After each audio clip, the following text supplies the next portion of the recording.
This is Dr. Lou Cella, Doctor of Sport and Performance Psychology. Okay, have this question. What if the defensive line are cutting our old line at the snap? All right, first of all, understand the importance of depth. The guards and tackles have their hand at the heels of the center. So they are way off the ball. They're a yard and a half off the ball.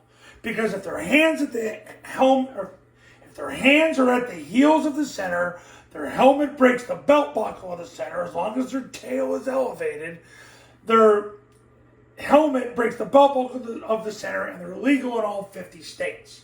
So I don't care if they have everybody covered up like a TNT, like here in a bear stack look. The 3 and the 5, they can dive on the ground at the snap unless they're like Katie frickin' Ledecky. They're not going to touch your guard and tackle anyway.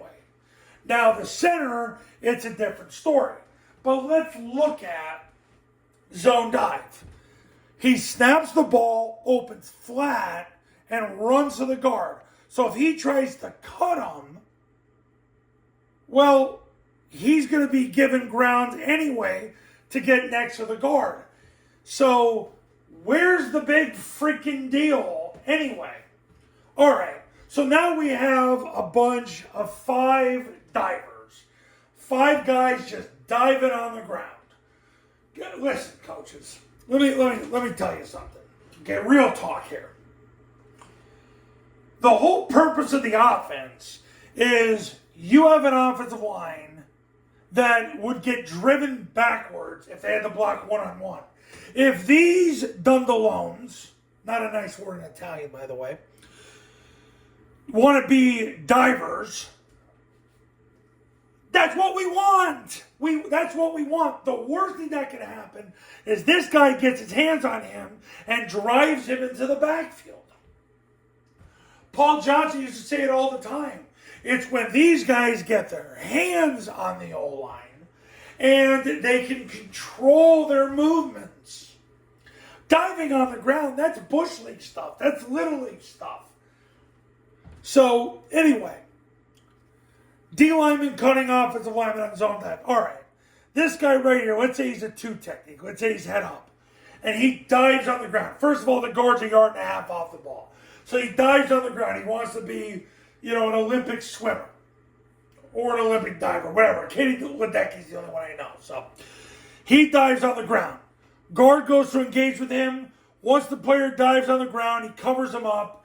In a lot of states, he can't pancake him and hold him down because they'll call holding on it.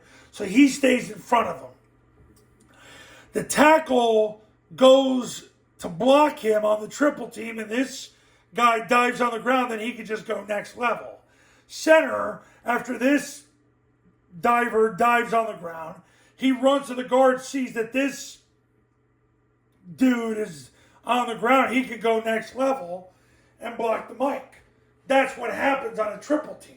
Because there's no reason to triple team a guy that is like afraid and dives on the ground. And that's going to happen on zone dive. But defensive lineman cutting O-line, that's why you're a yard and a half off the ball. Because your hand's at the heels of the center. So if they want to dive and try to cut you, what are they going to do? Like, you got to understand why you're running this offense. You're running the offense because if you tried to block these guys one-on-one, they drive you into the backfield. So if they don't want to do that, great. You just won. Enjoy it. Have a cigar and an Eskimo pie. All right. So that's how you handle it. Center obviously is up on the ball. Yeah, this guy could try to cut him at the snap. But he's given ground anyway to get to the guard on zone dive. So who cares? Like, I don't know. But I got asked that question today. And it's a fair question. And I actually get asked that question more than you would think. Maybe not. I don't know.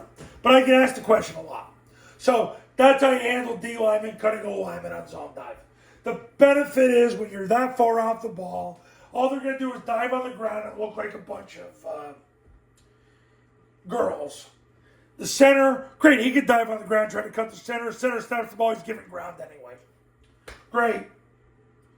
The worst thing that can happen is that those 5 guys get their hands on the center guard tackle and drive him backwards. That's what a real alpha does. That's what a real man does. A real man with real testosterone. That's what they do. And that's what I want to see your coaches do during bullets, is put that freaking shield in their grill. That gives the best look. They want to try to cut you and be a bunch of, I don't even want to say it on YouTube. We'll say a bunch of girls. Of course, that'll offend somebody too, but whatever. Who cares? You want them to try to cut you. All right, we're done. Coaches, you want to win big in 2025? Call me. 570-332-0265. 570-332-0265. And go to tripleoptionfootball.com/testimonials, where you can see all the success stories that come from the camps and the academy. I'll see you later.